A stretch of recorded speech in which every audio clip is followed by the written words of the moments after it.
Alors, nous avons la chance de réunir dans ce studio pour 45 minutes deux spécialistes qui, je crois, deux spécialistes du sujet qui, je crois, ne se connaissent pas ou ne se connaissaient en tout cas de réputation, mais n'avaient pas eu la chance de discuter très longuement ensemble. Je suis ravi de réunir ces deux personnalités au micro de Radio Courtoisie. Alors, chers auditeurs, vous allez nous dire, mais vous nous parlez de personnalité, mais de qui s'agit-il ? Eh bien, le premier, c'est Pierre Hilard.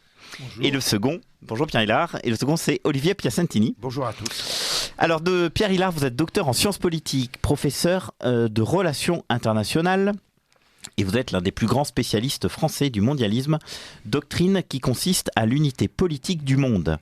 Vous avez commis de nombreux ouvrages, La marche irrésistible vers le nouvel ordre mondial, La décomposition des nations européennes, ou encore l'excellent atlas du mondialisme. Et en fin d'année 2020, vous avez publié une version revue et augmentée de votre ouvrage Chronique du mondialisme aux éditions Culture et Racine, où vous décodez l'actualité dans une série de chroniques courant la période allant de 2010 à 2020.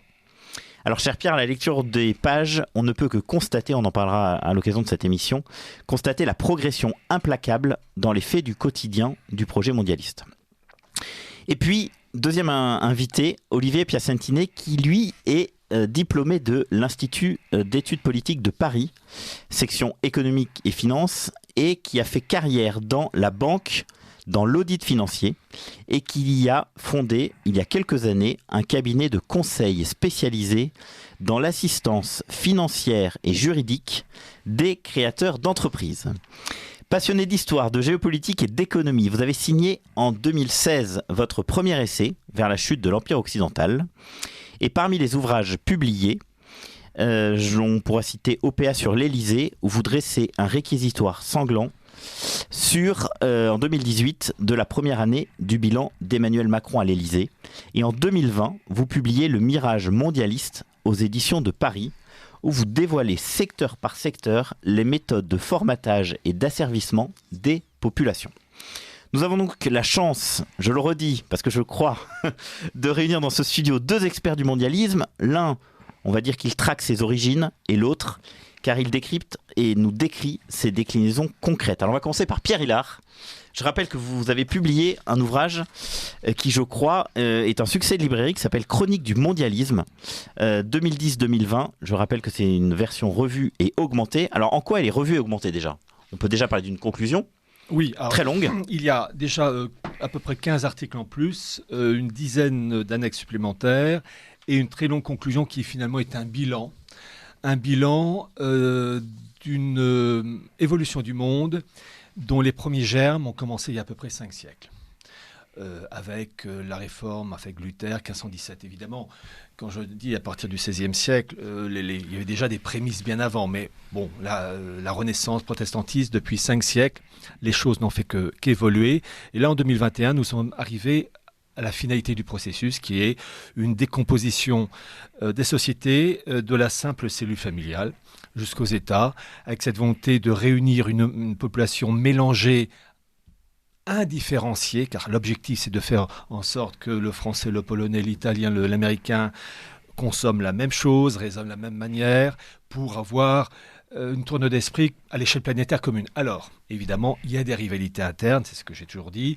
Vous avez des factions qui se tirent dans les pattes, à la fois des raisons financières, économiques, messianiques, car c'est un sujet qu'il faut traiter aussi, entre ceux qui veulent un idéal messianique immédiat, comme les Lubavitch qui disent oui mais pas tout de suite, et puis il y a les branches laïques. Et ce joyeux monde se tape, et malheureusement les peuples subissent les contre-coups. Alors c'est vrai que depuis déjà de nombreuses années, on en a parlé tout à l'heure, vous traquez vraiment les origines du mondialisme. Alors quel est du coup l'objectif de cet ouvrage ? Alors l'objectif d'abord, il y a une longue présentation pour véritablement présenter la raison de ce livre, et il y a plus de 60 articles, des sujets vraiment divers, que ce soit l'Ukraine, partenariat transatlantique, Israël, la Chine, l'endettement de l'État fédéral américain qui actuellement tourne à dépasser, je crois, le cap des 28 000 milliards de dollars. l'endettement mondial, je crois qu'il a dépassé le cap des 280 000 milliards, à 10 000 milliards près, on n'en est plus. Vous savez, c'est comme en année-lumière, on vous dit... c'est à la semaine maintenant. Voilà, c'est Olivier Piacentini qui voilà. corrobore ce que dit Pierre Hillard. C'est à la semaine. Voilà, et il y a un truc tout bête, j'invite les auditeurs de Radio Courtoisie à regarder un site qui, vous savez, il y a des informations... En une seconde, on a un résumé. Vous tapez, c'est l'endettement de l'État américain avec toutes les branches qui vont avec, le système éducatif, le prêt pour les étudiants. Tapez US Debt, pour dette, DEBT, clock. Et vous allez voir plein de compteurs qui tournent à toute allure de l'endettement américain, de l'État fédéral américain, de taux des pourcentages de l'endettement des étudiants. Enfin bref, on sent comme une machine qui est lancée, une machine folle. Et cela ne peut aboutir que par un effondrement. Parce que, en fait, j'ai eu souvent l'occasion de le dire, j'ai toujours su qu'il y aurait un moment donné, on allait dans le mur parce qu'on est dans un monde fini, par définition. Mais pour moi, l'élément déclencheur, ça a été le fameux discours du patron de la Banque d'Angleterre. Il a quitté cette Banque d'Angleterre, c'était McCartney, qui est actuellement membre du Bilderberg, comme par hasard, qui en août 2019 avait prononcé un discours à Jackson Hole, c'est là où se réunissent les grands patrons de la Fed, Banque du Japon, Banque d'Angleterre, etc., BCE, et où il annonçait la fin du dollar.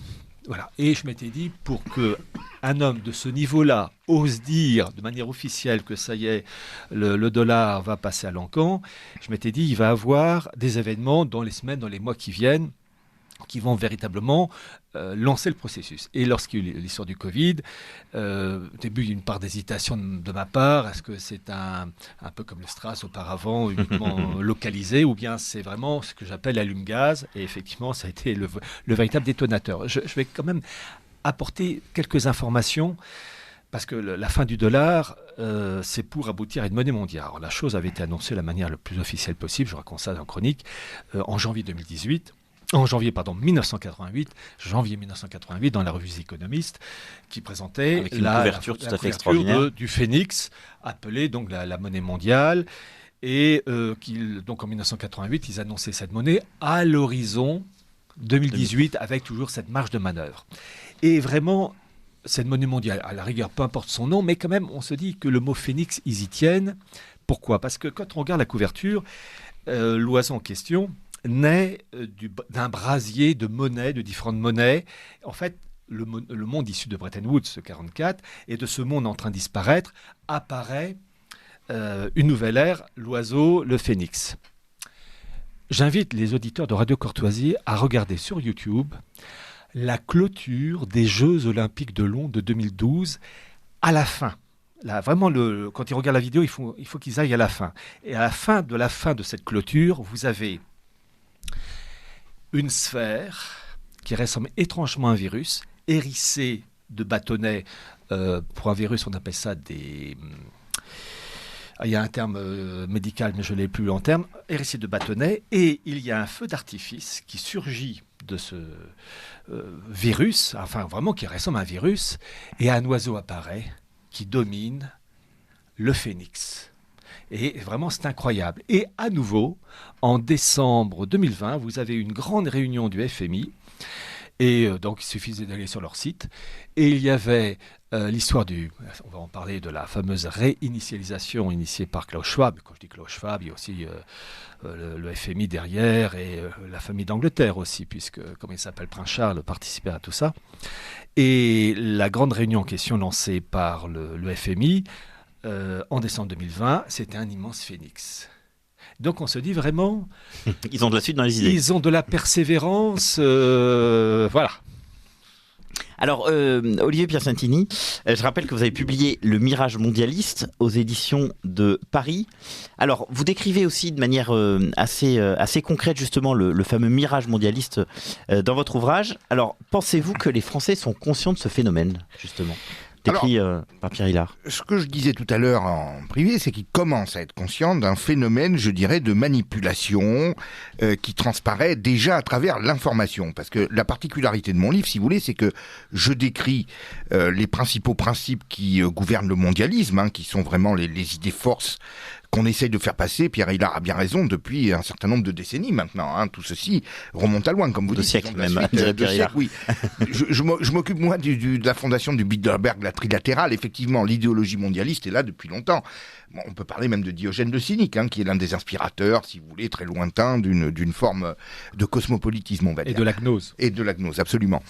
Mais je dirais que dans ce siècle, le mondialisme a vraiment émergé à partir des années 50 avec la fondation Bilderberg trilatérale et puis la mise en place, je dirais, de toutes les institutions internationales, ONU, FMI, etc., etc. Enfin bon, l'UNESCO, tout ce que vous voulez.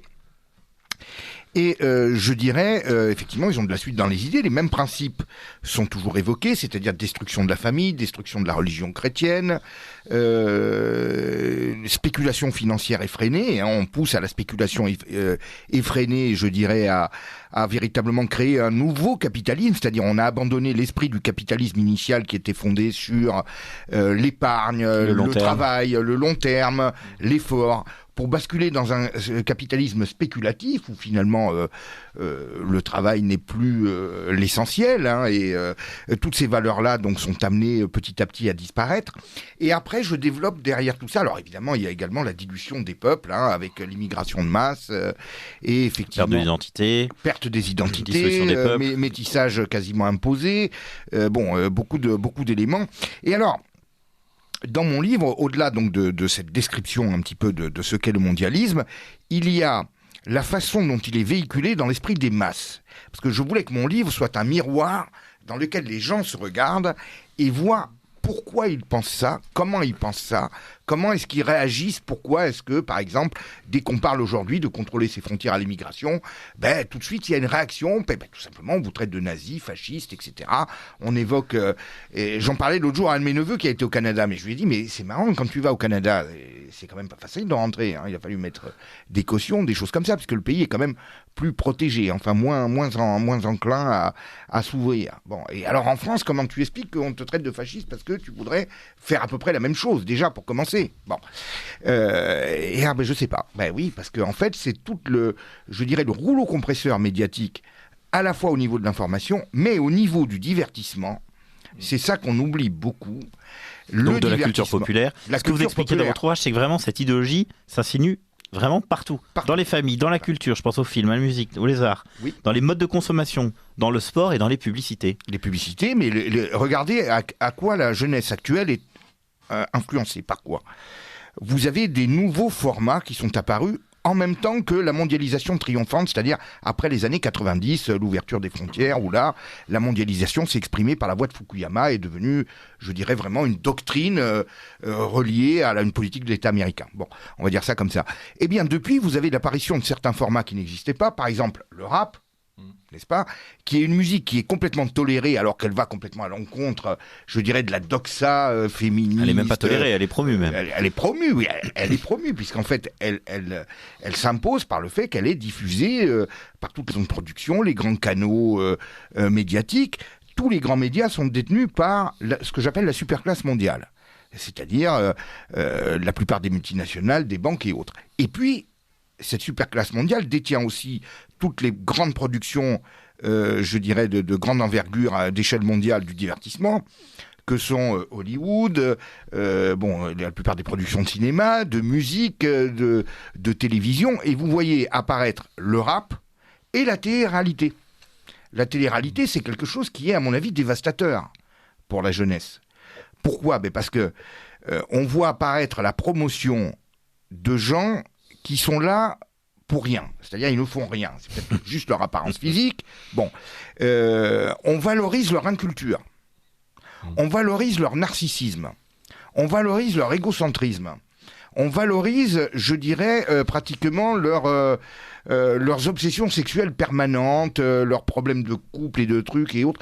Bon, ce sont des valeurs qu'on diffuse à la jeunesse à travers ça. Et la preuve, et je le cite dans le livre, c'est que le Qatar a créé sa propre émission de télé-réalité. Sauf que les gens qu'on y montre ne sont pas les mêmes, vous voyez.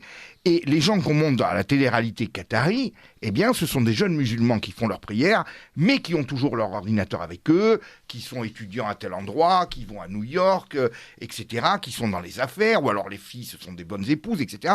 Donc, vous voyez qu'à travers ce canal, c'est un outil de promotion parce qu'on présente des modèles à la jeunesse, mais au Qatar, ils ont les leurs. Moi, je ne critique pas, ils font ce qu'ils veulent chez eux, il n'y a pas de problème.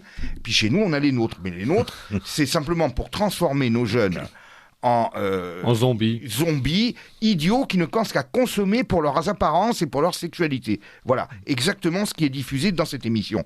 Et je dis, moi, que quand toutes les émissions de télé-réalité sont calquées sur ce schéma-là, avec ce type de personnes, ce n'est pas anodin. C'est tout simplement parce que c'est là qu'on veut amener notre jeunesse. On veut l'amener à être une jeunesse qui consomme, qui va au McDo, qui va acheter des marques de fringues, Zara ou je ne sais quoi, enfin je ne vais même pas citer, peu importe.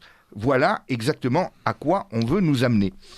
Alors c'est vrai que des héros des temps modernes comme Olivier Piacentini ou Pierre Hilard sont effectivement peut-être moins valorisés dans d'autres médias que dans Radio Courtoisie. Alors justement, vous êtes sur Radio Courtoisie. Pardon, excusez-moi, la Boétie, vous aurez, homme du XVIe siècle et ami de montagne, vous aurez absolument approuvé tout à fait. Oui. Je pense que la Boétie aurait été bien triste à notre époque. Il avait 18 ans quand il a écrit ces fameux passages où il dénonce comment asservir les peuples par la jouissance en tout. C'est ça. Très moderne. Chers auditeurs de Radio Courtoisie, vous ne rêvez pas. Non, c'est bien la réalité. Nous avons la chance d'avoir Pierre Hilard et Olivier Piacentini réunis sur ce plateau. Je vous invite à poser vos questions en composant le 01 46 51 00 85. Alors, sujet d'actualité. Je rappelle, Pierre Hilard, que vous avez publié Chronique du mondialisme avec une version revue et augmentée, et notamment augmentée, vous l'avez précisé tout à l'heure, par une longue conclusion qui évidemment traite du virus chinois. Alors on est obligé de vous poser la question sur cher Pierre Hilard, sur les vaccins. Et à votre avis, justement, quel est l'impact du Covid-19 et donc de la politique de vaccination dans la promotion d'un secteur que vous connaissez bien, donc le mondialisme? Écoutez, déjà, l'histoire du Covid, donc partie du Chine, il est quand même étonnant que des instituts renommés, comme la Fondation Rockefeller, par exemple en 2010, aient évoqué l'existence d'un virus se développant partout dans le monde, une pandémie causant de nombreux morts, partant de Chine. Il est étonnant que l'Union européenne ait soutenu financièrement une bande dessinée intitulée Infecté, racontant l'histoire aussi d'une pandémie partie de Chine. C'est jamais le Groenland ou le Pérou, c'est la Chine. Il est vrai que la peste venait de la Chine au Moyen-Âge. Ils sont moins exportateurs aussi. Oui, c'est vrai. Mais c'est quand même curieux. Bon. Et en fait, j'ironise. Mais l'objectif de ce livre commenté Chronique du mondialisme 2010-2020, ça a été de montrer et d'apporter surtout les preuves que vous avez différents instituts et organismes, on retrouve toujours les mêmes, Bill Gates et compagnie, avec sa fameuse fondation, mais aussi Klaus Schwab pour le Forum économique, Oriette Gadiesh, cette américano-israélienne fille d'officier de Mossad, qui promeut un système, grâce au Covid, pour resserrer et freiner les libertés individuelles, et qui dit d'ailleurs que la Chine est un excellent modèle. La Chine, il faut savoir, en fait, c'est un tir croisé entre vous et Olivier Piacentini qui a dit une chose tout à fait juste, que surtout après 1945, il y a eu pas mal d'instituts à être lancés et qui expliquent la situation actuelle. Il y a un homme qu'il faut citer. C'est Joseph Ratzinger, qui est mort en 1960, qui est à l'origine après 1945. Bon, il a eu un rôle avant, mais je résume. Un rôle après 1945. Il est à l'origine de la création de la Ligue européenne de coopération, Ligue européenne de coopération économique en 1946, dirigée par Raymond Giscard d'Estaing. La création du mouvement européen, dirigé par un Anglais, Duncan Sandys, gendre de Churchill. C'est lui qui est à l'origine de la création de Bilderberg. Et entre autres aussi d'un institut pour le partenariat transatlantique. Et c'est à la même période qu'il y a eu, en 1949, la création, alors là c'est pas Ratzinger, mais ce sont ses cousins anglais et américains, si je puis dire, qui ont créé en Chine l'équivalent du CFR chinois, ou Chatham House, qui est le CPIFA, le Chinese People Institute of Foreign Affairs. Ouais. Et celui qui a balancé cette information le premier, c'est Yann Moncomble. Yann Moncomble, qui dans un livre sur l'irrésistible ascension du mondialisme, a expliqué le rôle des mondialistes anglo-saxons pour promouvoir la Chine. La Chine qui a ensuite intégré l'OMC, et la Chine qui, à partir de 2015, a lancé le fameux projet Made in China et 2025 pour finalement faire en sorte que la Chine rivalise avec toutes les, l'informatique, le numérique, etc. Donc la Chine joue un rôle éminemment important dans le mondialisme, simplement il y a des rivalités dans l'organisation, dans la finalisation de cette gouvernance mondiale. Je prends toujours cet exemple de Al Capone, dans les années 20, années 30, où vous aviez un marché de l'alcool frelaté, il y avait différents gangs, ils se tiraient dans les pattes. C'est pas parce que l'un avait le pas sur l'autre que c'était le méchant et celui qui était battu était gentil. Non, c'était le choléra face à la peste, et c'était ceux qui étaient le plus fort qui avaient raison. Et là, en fait, on assiste à l'échelle planétaire à une bagarre entre factions oligarchiques américaine, et même au sein du monde américain, à deux factions.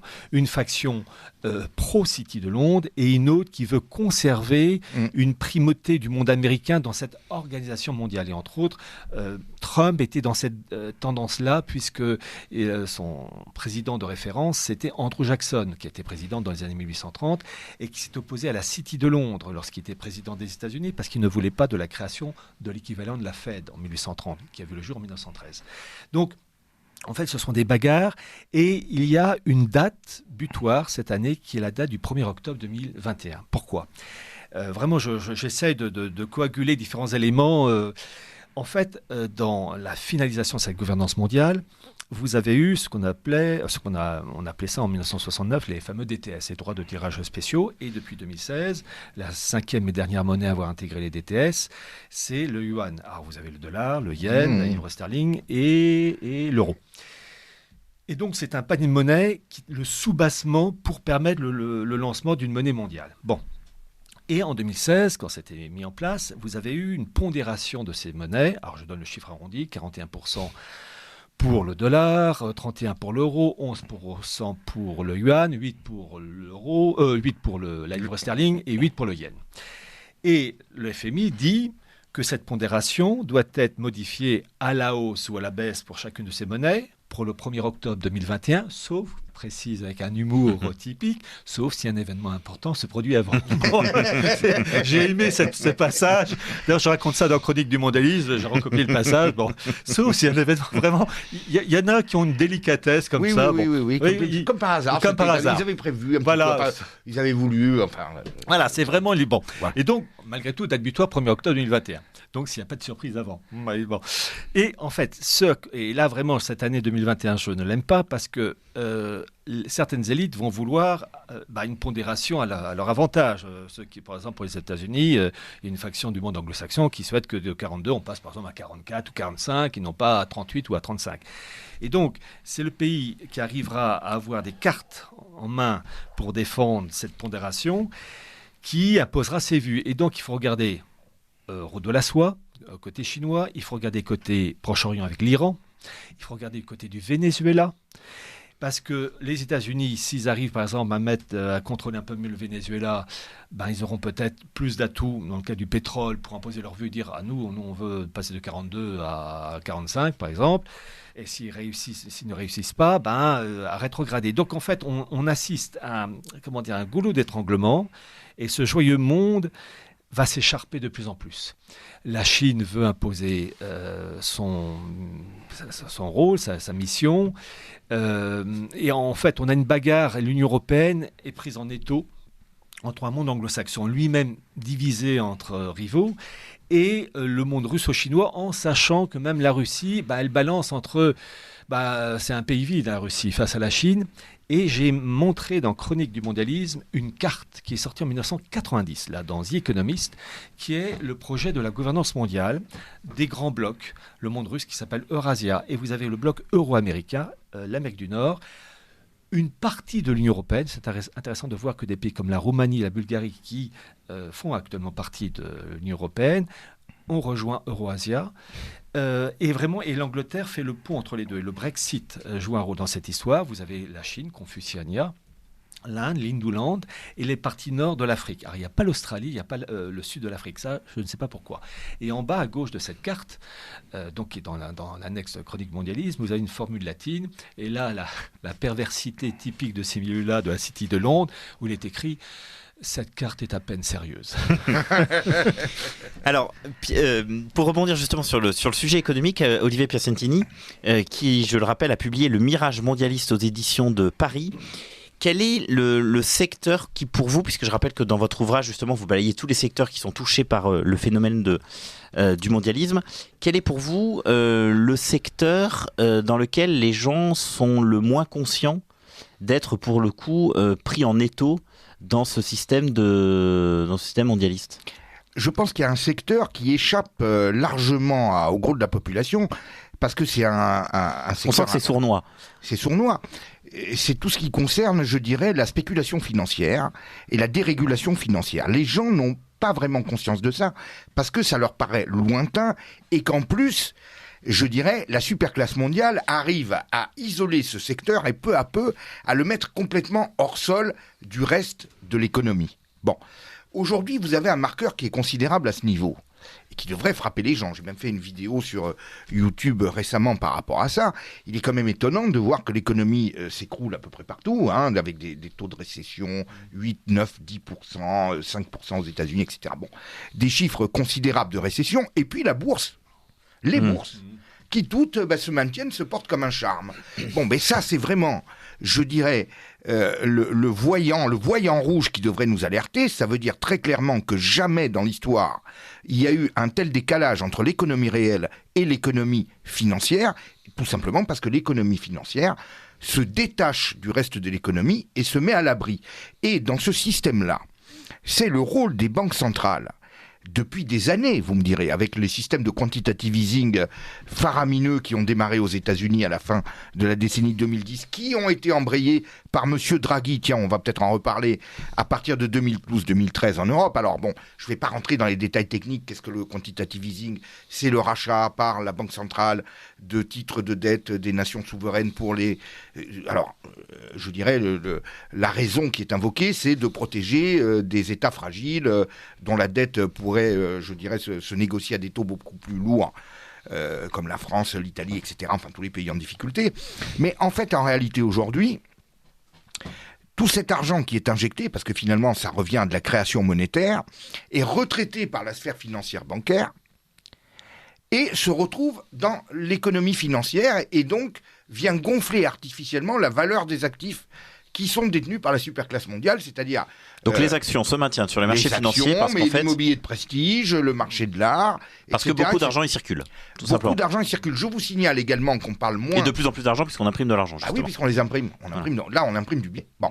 Et je vous signale, on parle beaucoup des aides de la BCE aux États, c'est vrai, depuis la crise du Covid, c'est vrai. Bon. Mais vous avez un deuxième volet dont on parle beaucoup moins, c'est les aides de la BCE aux banques. Depuis l'année dernière, c'est 1900 milliards. Moi-même, je m'y perds. Vous voyez, c'est 1900 milliards d'euros, c'est-à-dire l'équivalent du PIB de l'Italie, qui a été prêté aux banques à taux négatif. Pourquoi à taux négatif ? Mais très négatif, je dirais. Pourquoi ? Parce que vu que cette politique de quantitative easing fait baisser naturellement les taux directeurs d'intérêt, les banques se sont retrouvées en difficulté parce qu'elles n'avaient plus de marge sur leurs activités de crédit. Donc, la Banque centrale a décidé de leur prêter massivement à taux encore plus inférieur, si vous voulez. C'est-à-dire qu'elles empruntent à moins 1% pour pouvoir reprêter à des taux, etc. Donc tout ça sous le couvert, évidemment, de sauver le crédit. Mais le problème, c'est que tout cet argent est réinvesti systématiquement dans la sphère financière, les actions, et de plus en plus. Pourquoi ? Parce que tout simplement, les investisseurs, vous savez, l'argent va à l'argent, comme dit le proverbe. Bon, mais les investisseurs voient bien que l'économie réelle se casse la gueule, qu'il s'agisse de l'industrie, mais maintenant également de l'hôtellerie, de la restauration, transport aérien, enfin, il n'y a plus rien qui marche, pour être clair. Donc, ils investissent dans tout ce qui est investissements patrimoniaux, financiers, etc., qui se portent beaucoup mieux. Donc, petit à petit, il y a, à travers cette crise du Covid, un événement majeur qui est le transfert massif du patrimoine et des activités de l'économie réelle et des classes moyennes vers la superclasse mondiale.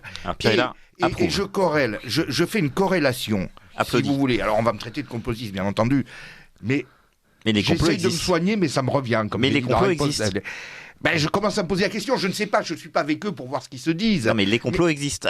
Mais comme tout n'est pas complot, mais il y a des complots. Comme tout va toujours dans le même sens, on peut se poser des questions. Un tout petit peu, voilà. C'est-à-dire que quand vous voyez que tout est fait pour démolir l'économie réelle, et je fais la corrélation entre cette politique des banques centrales qui met des moyens considérables dans la poche des banques, pour être très clair, Voilà. Et pendant ce temps, l'économie réelle, qui est la propriété des classes moyennes ou des classes moyennes supérieures, les restaurants, les hôtels, les cafés, les petits commerçants, celle-là est massacrée. Donc, j'ai quand même du mal à croire que nos dirigeants ne voient pas ça. Alors, je suis obligé de poser la question un peu tel un lecteur de n'importe quel polar. À qui profite le crime alors ? À la superclasse mondiale, tout simplement. Ça, c'est clair et net. Et moi, je pense que c'est clair et net. Tout ça profite à la superclasse mondiale. Et je vais vous dire, aujourd'hui, j'entends sur les plateaux télé que la dette, c'est pas grave. Bon, des économistes de renom comme Jean Tirole sont en train de remettre un rapport à Emmanuel Macron dans lequel il nous explique qu'on peut s'endetter à tout va, les taux bas, et avec les marges que vont dégager le numérique, on va pouvoir payer. C'est ce qu'il a dit. Je me suis permis de répondre à un prix Nobel, vous voyez, tellement ça me paraît gros, tout simplement parce que la question est la suivante. Les marges du numérique, qui va les encaisser et qui va payer la dette ? Parce que voilà, c'est bien beau de globaliser le tout. Mais je suis à peu près persuadé que le numérique ne va pas tellement contribuer, vous voyez, au paiement de la dette. Je pense qu'ils vont même tout faire pour ne pas le faire, vous voyez, et puis pour nous filer le bébé. Bien. La masse, si vous voulez, de petites entreprises qui vont s'écrouler à cause de la crise du Covid vont être mises en vente. Les fonds de commerce, les baux, etc. Qui va racheter ? Ceux qui ont l'argent. Toujours les mêmes, puisqu'on leur donne. On leur donne. Donc, au final, nous allons avoir l'écroulement d'une grande partie de nos PME, PMI, et en particulier, c'est ça qui fait doublement mal au cœur, déjà des gens volontaires, qui justement étaient dans le vrai capitalisme, celui que j'aime, c'est-à-dire celui du travail, de l'investissement, de la prise de risque, de l'effort. Ces gens-là vont se retrouver massacrés. Ce sont eux qui supportent le gros du coût de la crise, et ils vont être achetés par le capitalisme spéculatif triomphant, à qui tous nos gouvernements et les banques centrales donnent des moyens colossaux pour ce faire. Et donc ce sont les rues de nos villes même qui vont être marquées par ça, qui vont avoir la balafre. C'est-à-dire qu'aller au bistrot du coin, chez monsieur machin, etc., ça va être fini, ça va être une grande chaîne avec une enseigne bancaire et autres. Et d'ailleurs, j'appelle les gens qui ont un certain âge et un certain recul à se rappeler de ce qu'étaient les rues de Paris ou des villes il y a 30 ans. Et aujourd'hui, vous avez déjà un énorme basculement où beaucoup de petits commerces indépendants, de bars et autres, ont fermé. Et vous trouvez une agence bancaire, une agence d'assurance, une chaîne d'immobilier ou une chaîne de vêtements ou de fast-food. Voilà. Et les rares cafés qui restent sont achetés par des étrangers. Il suffit de regarder les films de Claude Sauté des années 70 où il y avait les cafés bistrot avec Romy Schneider, la splendide Romy Schneider. 3 siècles. Et en fait, c'est un monde qui est en train de mourir. Qui est en train de mourir. Et le pouvoir d'achat des gens, c'est bien ce que vous me dites, parce que figurez-vous que l'autre jour, je regardais le film La Gifle de Claude Pinoteau avec Lino Ventura, Isabelle Adjani, avec mes enfants. Oui, bien. Très bon comme film. Où on voit tout ça. Ouais. Et mes enfants m'ont dit, mais c'est bizarre. Parce que, Lino Ventura joue le rôle d'un proviseur. Oui. Il dit, mais il cogne un flic à un moment donné. Oui. Et alors il dit, mais il a l'air de bien vivre pour un proviseur de lycée. J'ai dit oui, parce qu'à l'époque, les proviseurs de lycée, c'est-à-dire que les professeurs d'aujourd'hui sont les smicards d'il y a 30 ans. Exact. Parce que tout ceci s'accompagne d'une baisse considérable du pouvoir d'achat, une baisse du pouvoir d'achat qu'un économiste bien connu, qui est Philippe Erlin, avait décrit dans un de ses ouvrages, où il explique qu'en réalité, les chiffres de l'INSEE sont toujours manipulés, je dirais, les chiffres du chômage. Comme les chiffres du chômage et autres, et qu'en réalité, il y a une baisse d'à peu près 25-30% du pouvoir d'achat depuis 40 ans. Alors, chers amis, il nous reste à peu près 10 minutes d'émission. Est-ce que, donc je vais vous demander s'il vous plaît, parce qu'on a beaucoup de questions à voir, d'être peut-être un peu plus court dans vos réponses. Pierre Hélard, justement, est-ce que l'effondrement des économies fait partie de ce qu'on appelle l'agenda 2030 ? Oui, alors ça, l'agenda 2030, j'ai présenté les points clés dans le livre chronique du mondialisme. C'est un projet qui a été inauguré par Klaus Schwab et toute sa clique. Et en fait, on a tout. On a le créateur du forum de Davos. Oui, pardon, forum économique de Davos, mais aussi en lien avec le FMI, en lien avec la monarchie britannique. C'est très intéressant de voir la présence de la monarchie britannique dans cette histoire. Mais il est vrai que depuis Cromwell, donc depuis le XVIIe siècle, il y a une légère entente entre la famille britannique et la haute finance venue à l'origine des Pays-Bas suite à l'expulsion des marins de 1492 d'Espagne. C'est une généalogie, mais en fait, vous savez, quand on s'intéresse à un fait, on s'intéresse toujours aux causes. C'est comme s'intéresser à quelqu'un, il faut toujours s'intéresser non pas à son compte en banque, mais à son origine sociale. Avec ça, on peut comprendre bien des choses. Donc l'agenda 2030. L'agenda 2030, qui est arrivé comme par hasard, en fait, il promeut quoi ? La numérisation de l'économie verte, donc autant vous dire que la consommation de masse est terminée, le métissage, le mélange des populations, Ah, il parle d'une immigration contrôlée, oui, évidemment contrôlée. Quand on va à la gare du Nord, on voit bien que ça marche. Et une gouvernance mondiale. Enfin, ils disent pas une gouvernance mondiale, ils disent une citoyenneté mondiale. Bon, donc on voit que tout ça s'est mis en place et on est donc la décennie 2020-2030 où le projet, ça y est, il est sur les rails. Je rebondis sur les propos qui tout à fait juste. Cette idée de détruire la classe moyenne, une super élite, c'est déjà initié dans un institut anglais fin 19e siècle qui s'appelle toujours la Société Fabienne. La Fabian Society. Qui a créé la fameuse école de commerce, la LSE. Voilà, la London School of Economics, qui est à l'origine ensuite de la création du Labour, parti de Travis. C'est très souvent, les Travis anglais font partie de cela. Et l'objectif, c'est la synthèse pour eux. Vraiment gouvernance mondiale, etc. Mais métissage des populations. Mais ils veulent en particulier la fusion du capitalisme et du socialisme, une sorte de socialisme, troisième voie, comme le disait Tony Blair. Et en fait, c'est le modèle chinois, qui est le modèle par excellence, à la fois ce capitalisme d'État, une oligarchie qui serre la vis, un contrôle, et ça c'est un élément clé qu'il faut quand même dire, une restriction des libertés telle que maintenant ils seront quand on tire la chasse d'eau. Enfin bref, une surveillance telle que on est arrivé à une situation, c'est Elyséum. Elyséum, le fameux film qui donc, avec l'actrice Jodie Foster, où vous avez une humanité bigarrée, appauvrie, qui survit au jour le jour, à l'échelle planétaire, et la super élite qui vit dans un immense vaisseau spatial qui domine la Terre, on le voit, et qui regroupe la crème de la crème, la super classe. Et chose intéressante, il faut toujours lier ce mondialisme avec ses manifestations matérielles à une mystique. Car le fond, et c'est dur en 2021 de l'expliquer, de le faire comprendre, une époque complètement déchristianisée, mais le fond est satanique. Et dans le film Elyséum, l'immense vaisseau spatial, c'est un pentagramme. C'est-à-dire une marque purement satanique. Et chose intéressante, Jodie Foster, qui est la secrétaire générale de cette élite de classe, elle aurait dû porter dans le film le nom de Cecil Rhodes. C'est-à-dire ce fameux Anglais du 19e siècle qui a créé la De Beers, la compagnie pétrolière, qui a créé l'État sud-africain, la Rhodésie du Nord et du Sud, Zimbabwe et Zambie. Et puis, pour des raisons X, ils ont changé de nom. Mais c'est très intéressant de voir que ceux qui ont fait le film ont une connaissance historique et se sont appuyés sur, à l'origine, un nom d'un des grands dirigeants du mondialisme. Je rebondis aussi sur une chose, c'est que j'ai eu le privilège de faire la préface du livre de Carroll Quigley, Histoire secrète de la guerre anglo-américaine, donc aux éditions Culture et Racine. Et comment il s'appelle ? Carroll Quigley s'est appuyé sur des pièces d'archives. Et il cite en particulier un banquier anglais qui s'appelait Robert Brandt, qui disait qu'il fallait mettre à bas la démocratie, qui avait que le monde de la finance capable de diriger correctement les populations. Paul Warburg avait dit ça également. Paul Warburg, ils disent la même chose. Oui. Et on retrouve cette même idée avec un personnage, j'ai cité tout à l'heure Joseph Ratzinger, mais il faut citer aussi Richard de Coudenhove-Kalergi, le fondateur de la Pan-Europe.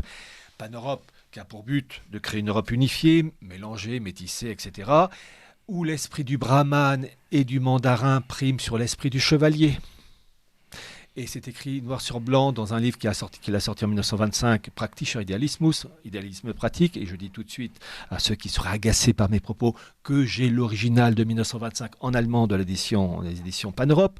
Donc c'est pur et dur. Béton comme source. Et il explique qu'en fait, et c'est très intéressant, que l'époque que l'on vit, depuis la Révolution française jusqu'à son époque, c'est une époque impitoyable, interlude, et que ça va aboutir à une dictature avec la création d'une superclasse et du reste de l'humanité qui sera soumise aux desiderata de cette superclasse. Alors je ne dis pas superclasse, mais l'idée est là. Alors il nous reste 4 minutes d'émission.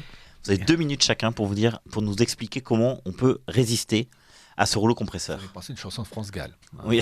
Alors, je voulais rebondir sur ce qu'a dit Pierre au niveau, je dirais, d'un... Olivier, vous avez le droit de rebondir, mais ça sera sur vos 2 minutes. Hein. Oui. Une hybridation entre le capitalisme et le communisme. En réalité, vous savez, le mot populiste avait été utilisé par Karl Marx pour critiquer les petits propriétaires terriens qui se rebellaient contre la mise en place, je dirais, du système socialiste, qui était pour lui la classe qui allait faire barrage, et il les appelait les populistes. Vous voyez comme... je pense qu'aujourd'hui, tout ce à quoi nous assistons est, je dirais, l'émanation du bras de fer entre les populistes et je dirais les mondialistes depuis 3-4 ans, puisque depuis 3-4 ans, les populistes sont une menace au niveau politique pour le projet mondialiste. Et je crois qu'il y a une accélération malgré tout du programme des mondialistes parce qu'ils sentent qu'ils ont besoin de prendre de vitesse la poussée des populistes un petit peu partout. Alors comment résister à tout ça ? Voilà une bonne question. Voilà une bonne question. Il faudrait déjà qu'il y ait une prise de conscience plus étendue de la population, mais ce sont des phénomènes très complexes, si vous voulez. Des phénomènes qui sont effectivement un peu enfouis et qui sont en plus complexifiés par la nature financière qui sous-tend tout ça. Donc je pense très simplement, moi, que les peuples, voyant bien que leurs conditions ne cessent de s'aggraver du point de vue économique, mais également du point de vue des libertés, puisque effectivement, on retrouve aujourd'hui étrangement dans nos pays une espèce de convergence avec un modèle chinois qui est une hybridation, parce qu'en fait, on va vers le communisme en réalité, mais un communisme piloté par les financiers et les banques. Voilà. C'est ça qui rend la chose peu perceptive, c'est piloté par les banques. Et c'est ça qui fait qu'on ne le voit pas ou qu'on ne le sent pas. Mais la réalité du communisme, c'est quoi ? C'est la captation de la richesse et des activités par une super élite. Donc on y est. Voilà. Et après, on redistribue le travail aux gens qu'on veut et puis des revenus minimums aux uns et aux autres. Pierre Hillard, conclusion. Comment s'en sortir ? Comment résister déjà ? Comment résister ? Alors déjà, résister, c'est réservé, je pense, à une minorité qui a l'instinct de survie et des personnes curieuses qui vont se renseigner. Mais je vais y aller droit au but. En fait, la situation est tellement... On est arrivé à une situation où on a des élites pourries, une corruption complète. C'est clair. Que ce soit en France, peu importe les États. Et une seule méthode, et je vais être direct, il faut une guerre. Guerre civile, on va l'avoir. Guerre tout court, on l'aura. Et dans ces événements brutaux, il faut que je trouve les termes délicats, on est à Radio Courtoisie, il faut que nos élites pourries soient écartées, de telle manière qu'elles ne puissent plus du tout nuire. Et il faut, en tout cas pour la France, parce qu'un pays repose toujours sur une civilisation, que la France retrouve ses véritables racines. Et les racines, ce sont celles du baptême de Clovis avec l'action de l'évêque Saint-Rémy. Merci beaucoup Pierre Hillard. Je rappelle que vous publiez Chronique du mondialisme 2010-2020, version revue et augmentée aux éditions Culture et Racines. Et merci beaucoup Olivier Piacentini qui a publié en fin d'année dernière aussi, donc fin 2020, Le mirage mondialiste, comment l'oligarchie manipule l'opinion aux éditions de Paris. Merci beaucoup messieurs.